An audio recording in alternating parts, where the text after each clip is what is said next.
செம்பருத்தி. கல்யாணம் பண்ணிக்க போற பொண்ணுக்கு நகை, புடவை இப்படி நிறைய ஆசைகள் இருக்கும். விஜயாவை கூட்டிக்கிட்டு போய் உனக்கு பிடிச்ச புடவை, பிடிச்ச நகை எல்லாமே வாங்கிக்கோ. இந்த விஷயத்துல நீ கூச்சப்படவே கூடாது. சரிங்கம்மா. ஏன் அழுகுற பார்வதி? கல்யாணத்துக்கு அப்புறம் உங்களை எல்லாம் விட்டு பிரிஞ்சு போகணும்னு நினைக்கும் போது அழுக வருதுங்கய்யா. பொண்ணுங்களுக்கு எப்பவுமே பிறந்த வீடு, புகுந்த வீடுன்னு ரெட்ட வாழ்க்கை தான் பார்வதி. கல்யாணங்கிறது பொண்ணுங்களுக்கு கிடைக்கிற ஒரு ப்ரமோஷன். அத நினைச்சு சந்தோஷப்படணுமே தவிர அழக்கூடாது. சரிங்கம்மா. ஹலோப்பா. ஹாய். ஹலோமா. வா ஆதி, இவ்ளோ சந்தோஷமா இருக்க? புது ப்ராஜெக்ட் ஏதாவது கிடைச்சிருக்கா? அதெல்லாம் ஒண்ணு இல்லையம்மா. அப்போ ரொம்ப எக்ஸைட்டா வந்திருக்க. என்ன விஷயம் ஆதி? அப்படியா? என்கிட்ட எதனா சேஞ்சஸ் தெரியுதா? ஆமா ஆதி, உன் முகத்துல இன்னைக்கு என்னைக்கும் இல்லாத ஒரு சந்தோஷம் தெரியுது. உன் கண்ணுல ஒரு உற்சாகம் தெரியுது. நீ இன்னைக்கு புதுசா தெரியுற. பிரீத்தி கூட அதாம்மா சொன்னா. ஆனா என்கிட்ட இப்படி ஒரு சேஞ்சஸ் வரதுக்கு காரணம் என்னன்னு தெரியல. அது உனக்கு தெரியாது. ஆனா உன்னை பெத்த தாய் எனக்கு தெரியும். உன் மனசுல இருக்கிறது தான் உன் கண்ணுல தெரியும். உன் மனசு இப்போ ஒரு துணையை தேடுது.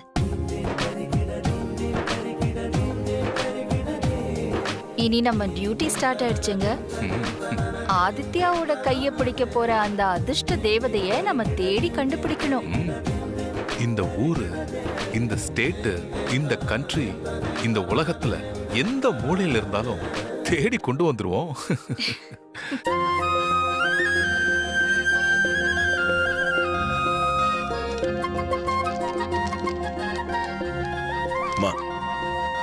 இது பார்வதியோட first salary check.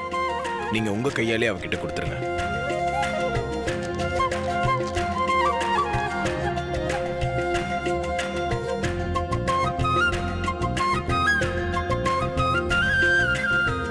Vijaya madam, இத டபுள் அமௌண்ட் ஆக்கி செக் போடுமா? Okay madam.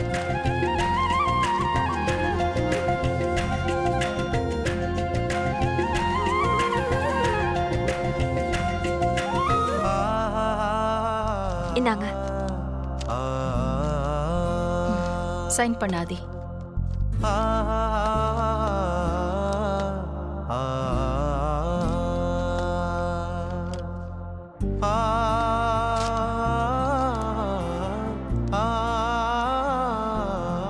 பார்வதி, இத வாங்கிக்கோ. பிராண்ட் அம்பாசிடருக்கான முதல் மாச சம்பளம்.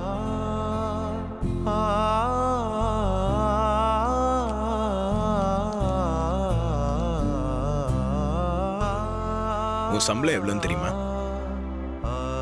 1,00,000 ரூபாய்.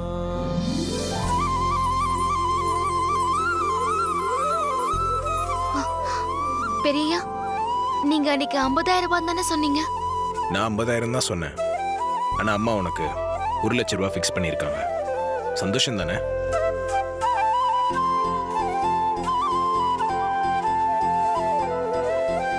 ரொம்ப நன்றிங்கம்மா. நாங்க வர்றோம்மா. வாம்மா.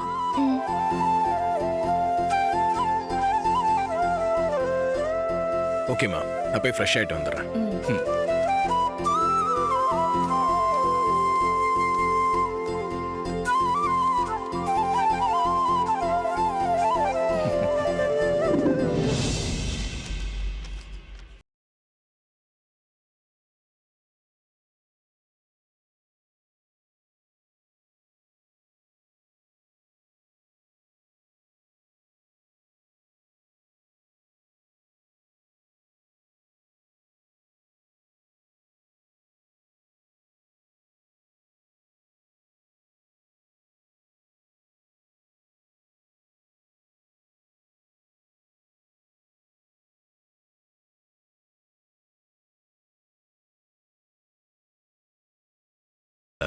இதெல்லாம் பார்வதி பார்த்துப்பா.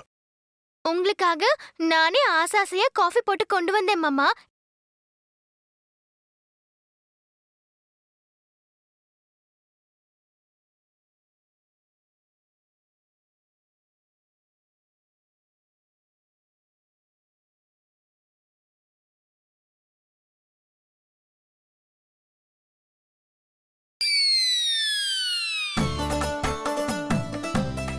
காஃபி எப்படி இருக்கு மாமா?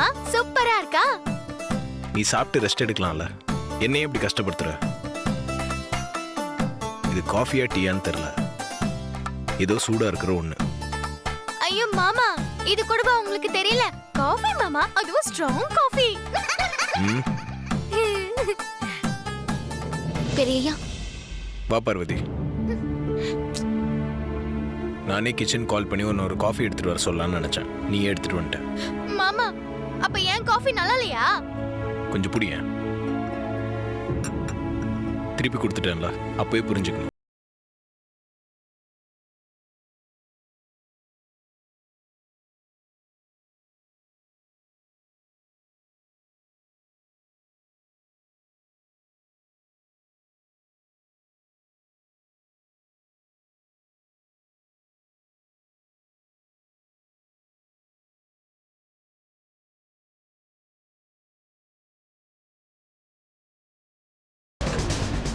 பார்வதி, உனக்கு சாக்லேட்னா ரொம்ப பிடிக்குமாமே, உன் தம்பி சொன்னா.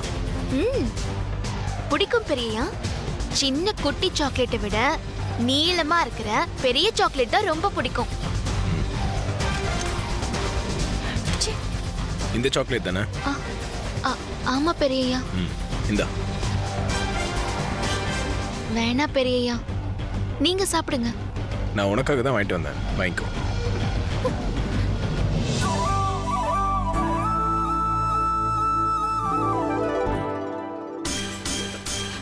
நாம போடுற காஃபி நல்லா தானே இருக்கும். சரி, எதுக்கும் குடிச்சு பாப்போம்.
ஏமா இப்படி எல்லாம் பேசுறீங்க? ஹேய், சும்மா நடிக்காத. முதல்ல அருணை உன் வலையில விழ வச்ச, இப்போ ஆதிய மடக்கி போடலான்னு பாக்குறியா? இப்படி தப்பெல்லாம் பேசாதீங்கம்மா. ஹேய், நான் எப்படி பேசணும்லாம் நீ சொல்லக்கூடாது. என்ன உண்மைய சொன்னா வலிக்குதோ? உன்னை சொல்லக்கூடாது. ஏய் எரும மாடு, இங்க என்ன பிரச்சனை போய்கிட்டு இருக்கு? நீ பாடு தின்னுகிட்டு இருக்க. உன்னை நீ சாப்பிடு, நீ சாப்பிடுவோமா? உன்னை உள்ள வச்சு இழுக்கிறமா?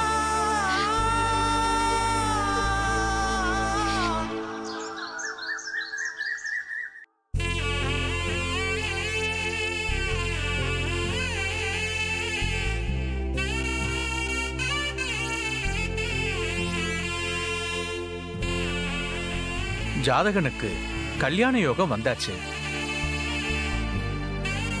இத்தனை நாளா அண்ணனுக்கு கல்யாணம் பண்ணாம தம்பிக்கு கல்யாணம் ஏற்பாடு பண்றோம்னு உங்க மனசுக்குள்ள ஒரு குறை இருந்திருக்கும். அந்த மனக்குறை தீர நேரம் வந்துடுத்து. ஏன் ஜோசியரு, பொண்ணு சொந்தத்துல அமையுமா இல்ல அசல தான் கிடைக்குமா?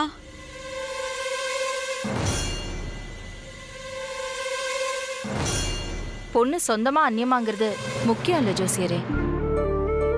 காலங்காலமா இந்த வீட்டுக்கு வர பெரிய மருமகளுங்க தான் வீட்டு பெருமையை காப்பாத்திக்கிட்டு வராங்க.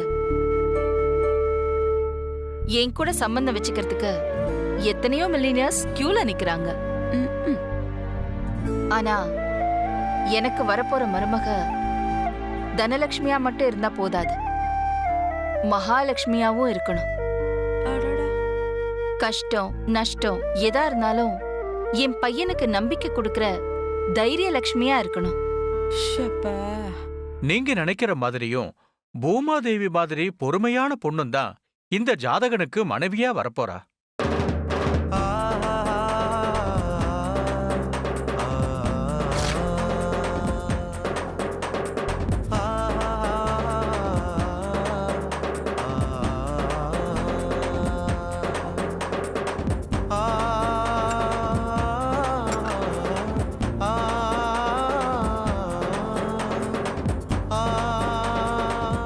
ஆனா ஒரு சின்ன சிக்கல் இருக்கு.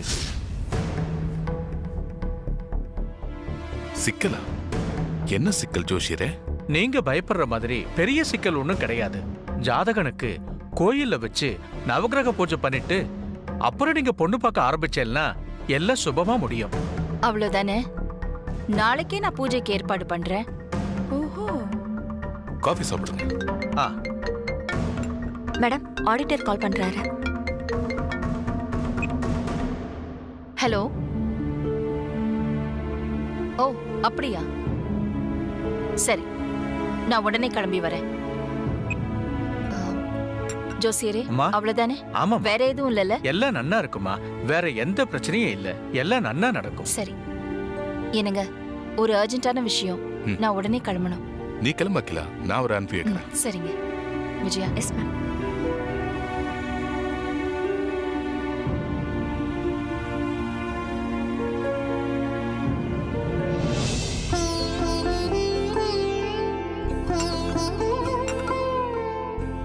பார்வதி, ஒரு நிமிஷமா. ஐயா, ஜோஷியரே, பார்வதிக்கு கல்யாணம் நடக்க போகுது.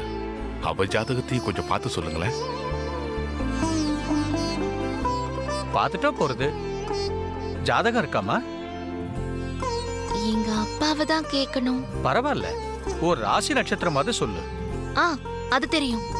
பேரு பார்வதி, துலா ராசி, சித்திர நட்சத்திரம், மிதுன லக்னம். மொகர கட்ட.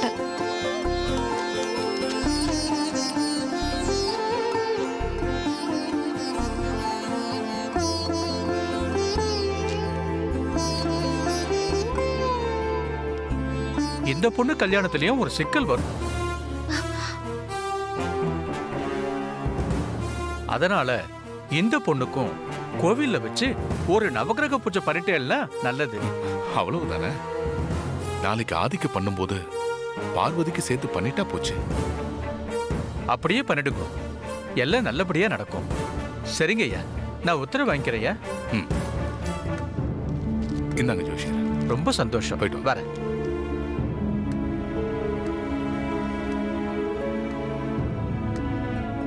பார்வதி, நாளைக்கு பூஜைக்கு ரெடியா இருமா. சரிங்க ஐயா.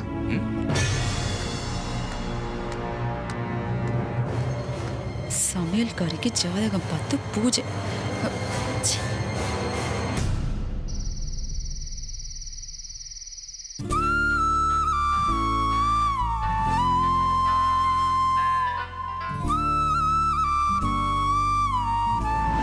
இந்த பொண்ணு கல்யாணத்திலயும் ஒரு சிக்கல் வரும்.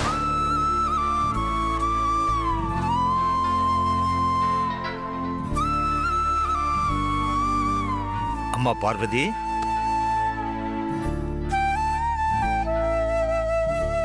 பார்வதி.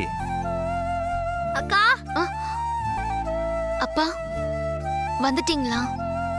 நாங்க கூப்பிட்டது கூட கவனிக்காம என்னக்கா யோசிச்சுட்டு இருக்க? யோசனைலாம் ஒன்றும் இல்லடா, கொஞ்சம் அலுப்பா இருந்தது, அதான் அப்படியே உட்காந்துட்டேன்.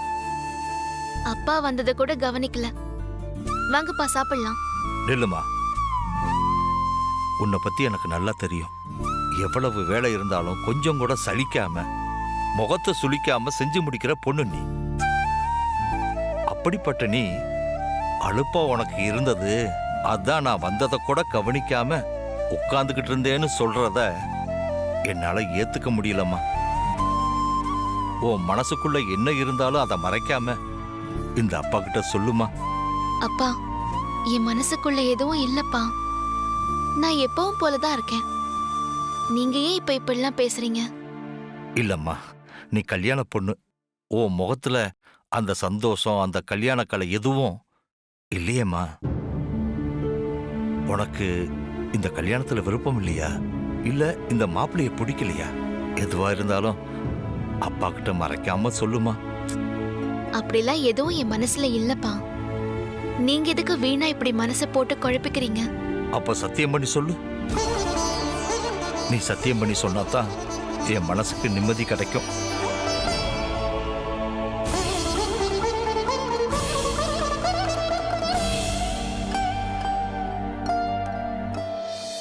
உங்க விருப்பம் தான்ப்பா என் விருப்பமும்.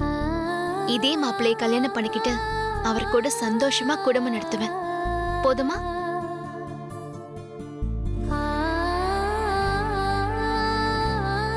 உங்க எல்லாரையும் விட்டு பிரிஞ்சு போகணுமேங்கிற கவலையில தான் நான் அப்படி உட்கார்ந்திருந்தேனே தவிர என் மனசுல வேற எதுவும் இல்லப்பா. ரொம்ப சந்தோஷமா.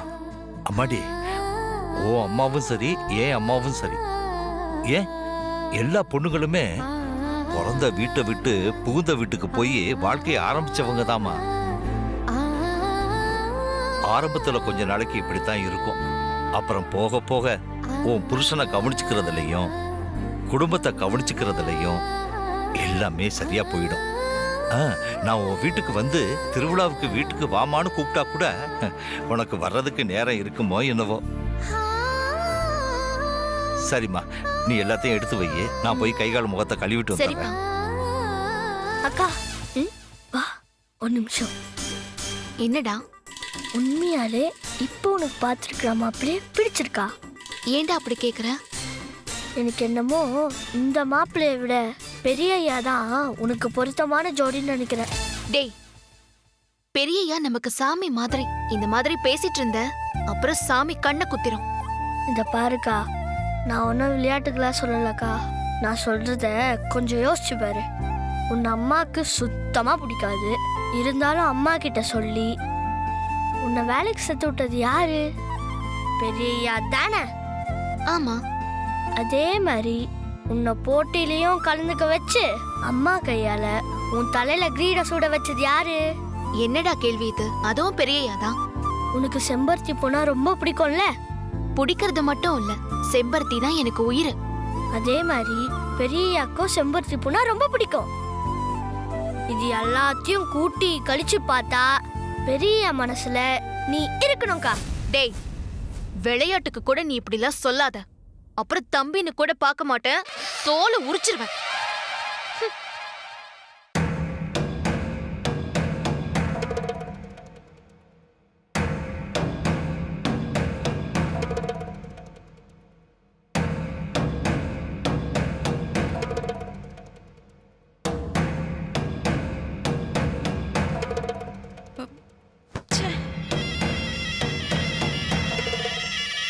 அந்த சமையல்காரிக்கு நல்லது நடக்கவே கூடாது.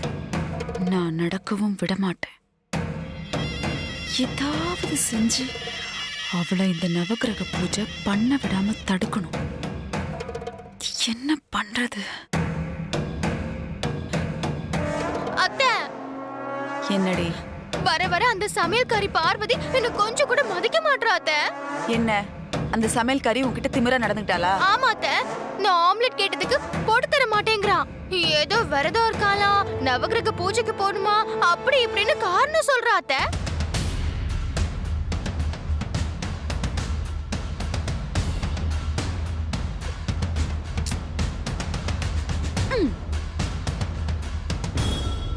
அவ நவகிரக பூஜை பண்ணக்கூடாது, அதை எப்படி தடுக்கலான்னு யோசிச்சுட்டு இருந்தேன். பரவாயில்லடி, நல்ல ஐடியா கொடுத்த. தேங்க்ஸ் டி. நான் என்னத்த ஐடியா கொடுத்தேன்? உனக்கு இப்ப ஆம்லெட் தானே வேணும். அத்தை உனக்கு சிக்கனும் சேர்த்து சமைச்சு தர சொல்றேன். ஹை வா. Jolly jolly.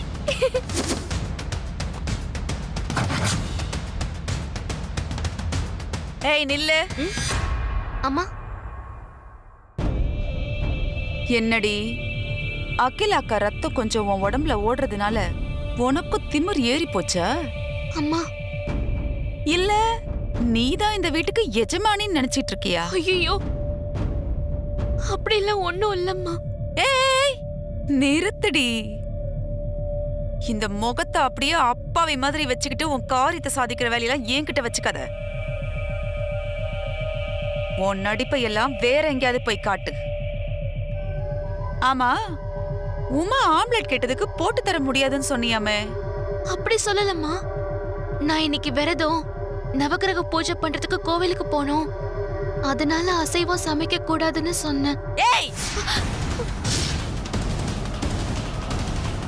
என்னடி எதிர்த்து பேசிட்டு இருக்க? ஆ?